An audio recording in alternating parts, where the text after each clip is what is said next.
Hello guys, so ayan, lunchtime, 2 p.m. nakakababa lang na. So ito yung ulam namin, nirequest ko pa to kagabi, bagong luto ngayon. Crab na may alimasag pala na may, to? Crab ba to, Nay? O alimasag? Alimasag crab pala Tapos ayan, merong ganyan, ayan. May hipon gata, gulay, ayan. Let's go.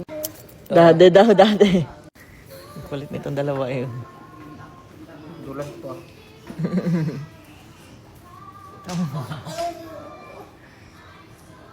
Hinihila ka.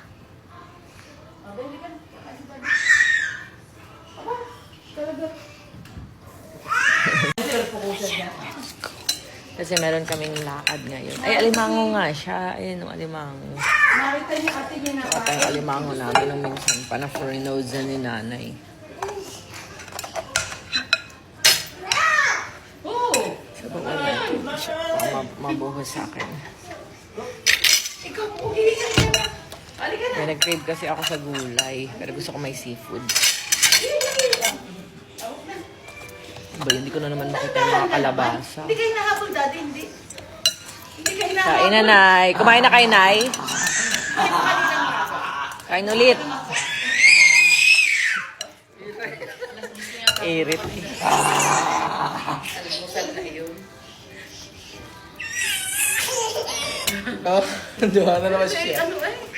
Sabo ka nga na. Ayaw. Mamayat kang bata.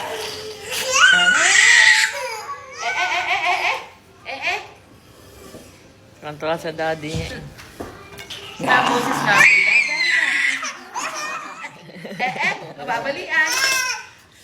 Talaga nakikiharot. Ay, talaga nang bibisa na talaga. Bibisa, baby. Dali, papasya lang, baby. Kagyo, alimango. Hingal ang bata.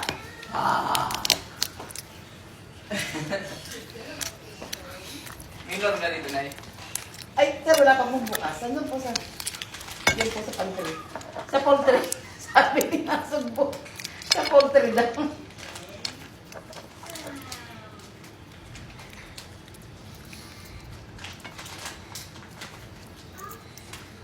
Hingal ka. Hingal. Hingal kang bata ka.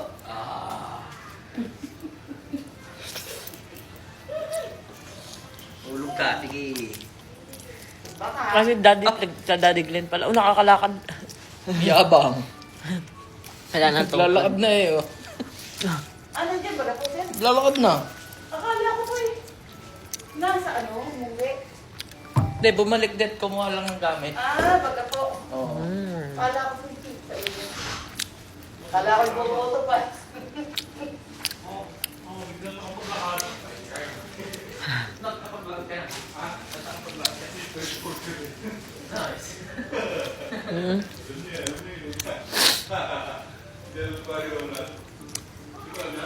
Kamu ko kumain na.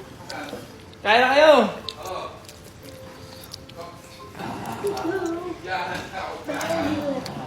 Labasan na yung sipon mo. Amoy pabango kasi ni daddy. Ay, Yan. sorry. Amoy niya naman pabango. Teka, lolo mo. Lolo Tingin Chinching. ka na naman sa lolo mo. Lolo Glenn.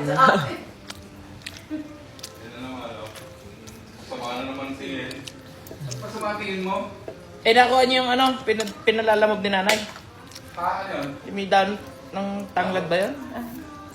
Yung C24/7. Oo. Daddy. Tinanong ko lang, ay, pakain Kain kami. po. Paano nga ito?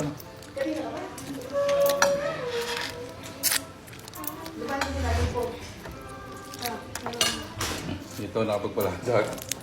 Ayan. Padala na ito.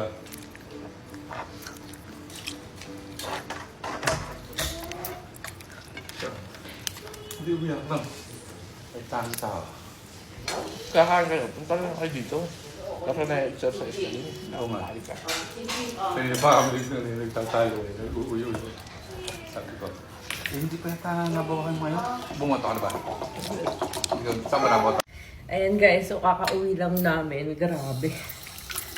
Ihing-ihi ako kanina. Ang hirap pagbuntis, no? Maihiin ka talaga. So, ayan, hilamos muna ako. Kojic peeling. So, 150 grams na to guys. So, 49 pesos lang.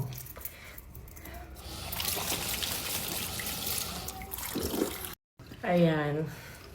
So, di ba parang walang pinagbago. Meron, ano to? Hindi man naghilamos o hindi. Ano daw? Naghilamos man o hindi. Char. Ayan, alagang Rosemary products.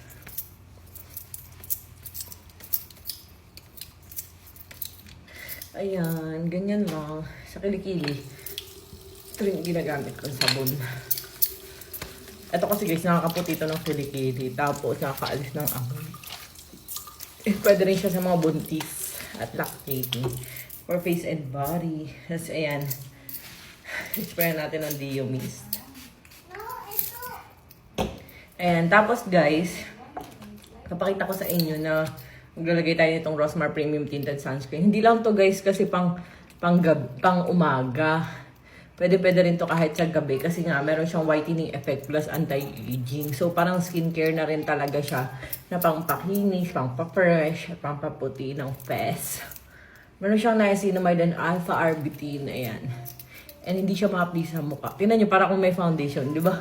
Ang sarap kaya matulog na para kung may makeup. Pero very lightweight, para kung walang nilagay. Hayaan mo lang siyang matuyo. Ayan, patuyuin mo lang. Then pag nag-set siya guys, para kang naka-foundation. So, ayan guys. Ganyan siya pag nag-set. Diba? Very glowing. Plus, wala siyang lagkit ha. Very lightweight yan guys. Para kang naka-foundation.